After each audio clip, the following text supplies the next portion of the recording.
So April makes 14 years that my mom has been gone.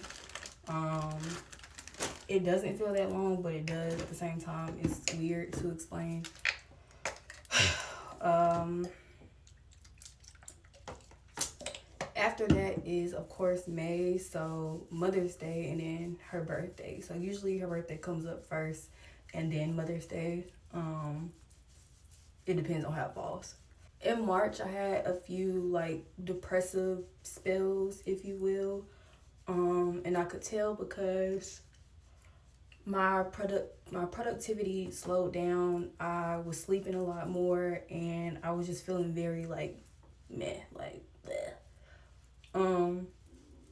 And I had to take some time and like be honest with myself because for a really long time I used to beat myself up about not being over it yet. I don't know why, but I always felt like, okay, like even in the earlier years, I would kind of rush myself to like get over it.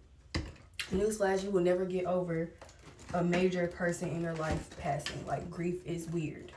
And grief is something that grows with you and it changes. So in high school, it was different. In college, it looked like me drinking and smoking. At 27, it looks like me trying to get ahead of it sometimes. So like I try to work out more, I try to keep myself busy, but this year it still kind of like hit me like a truck, but earlier. And I think it was because like you try to do all these things to like not be sad, and that's counterproductive at the end of the day because again, like you're grieving a major person in your life. And I think part of me like trying to rush it was because I didn't want my sadness to rub off on other people or to like annoy other people.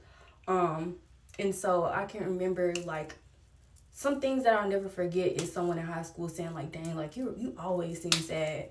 Or a friend in the past couple years that I met in college was like, yeah, okay, like people kind of hesitate to be around you because you just have like a sad spirit. And I'm like, at first I really took it to heart and I let it get me down, but I'm like, I'm grieving, like I can't.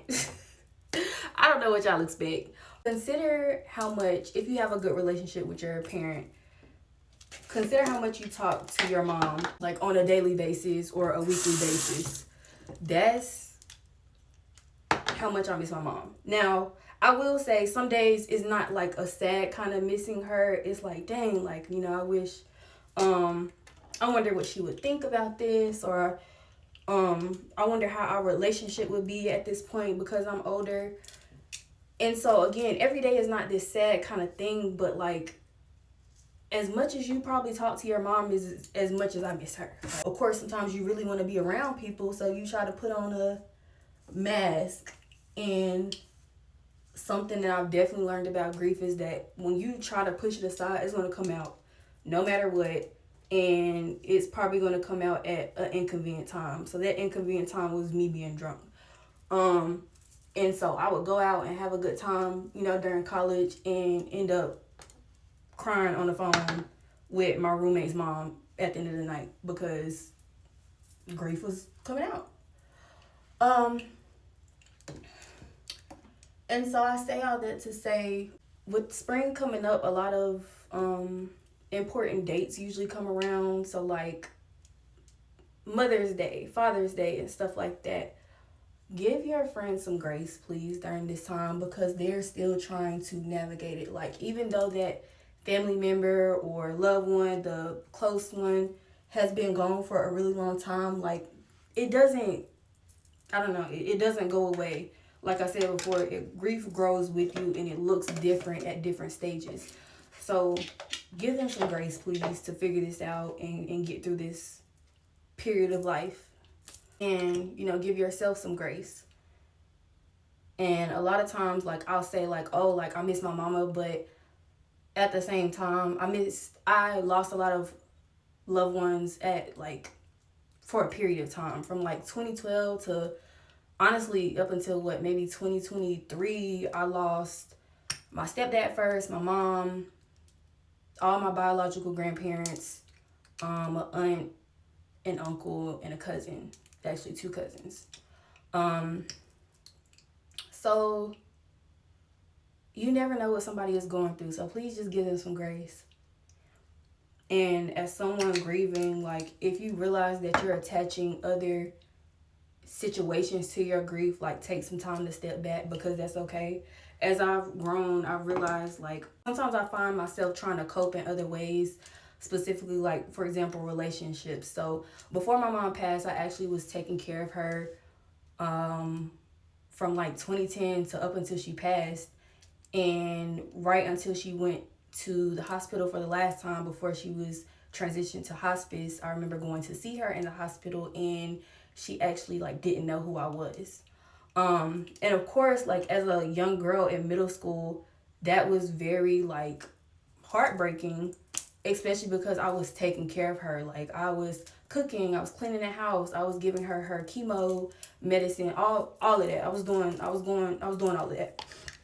However, I find myself now like, for example, if a relationship doesn't work out and I feel like I kind of went above and beyond for it to work out, it kind of hurts my feelings, because it's like, dang, here I am again, kind of giving my all, or trying to invest into something, and I feel forgotten. And you have to try to be aware, like self-aware of those things, and not attach your grief to those situations. Like if it didn't work out, it's okay. Like that doesn't say anything about you or about the other person. Like if it was meant to be, it's going to happen. And sometimes it's just a lesson. Give yourself grace. If you have a friend who has lost someone dear to them, again, no matter how long ago it was, please give them grace. And as these important holidays come up, you all are in my prayers if you have lost someone, but it's a very sensitive time. So I'm just asking on behalf of my friends who are going through something to be on the lookout for them, check in on them. If they need space, give them space.